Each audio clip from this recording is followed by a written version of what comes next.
If you think of the Adani Group as primarily a B2B conglomerate, well, think again. Adani's consumer focus is getting both sharper and its touch points with us, the consumers, getting wider as well as deeper. For one, there's Adani Wilmar, an FMCG player. Then there are airports and lounges which are run by the Adani Group. Adani Power that powers up your houses, and there's Adani-owned NDTV, all operating together at the cusp of direct-to-customer or D2C.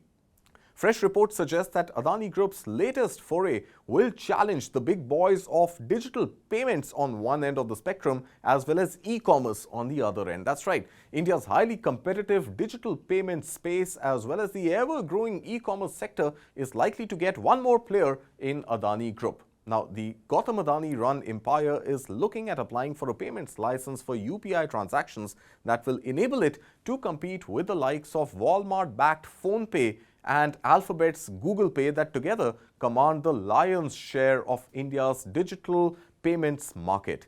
This is as per a Financial Times report, but Adani Group is yet to confirm the news break. The report also goes on to say that Adani Group will enter the e-commerce space by integrating ONDC, which is the open network for digital commerce, into its Adani One app, which is launched way back in December 2022. In fact, a month before the Hindenburg research allegations first surfaced. Adani Group will reportedly also launch a co-branded credit card that will reward users of all Adani services like electricity bills or airport shopping. So let's break this down and take it one by one and see if Adani Group's digital economy foray makes business sense or not. The UPI space in India, we know for sure, is ballooning. We are talking hundreds of billions of rupees here. India recorded about 131 billion UPI transactions last financial year. Now, how big is 131 billion transactions? Well, it averages to every Indian popping out that smartphone and transacting over 150 times a year, or practically every second day. Now, the total volume of UPI transactions last year stood at a mammoth 200 trillion rupees. How much is 200 trillions? Count the zeros here and you'll know. 200 lakh crore rupees. But UPI apps make very little money, just a 1.1% commission only on transactions which are upwards of 2,000 rupees per transaction.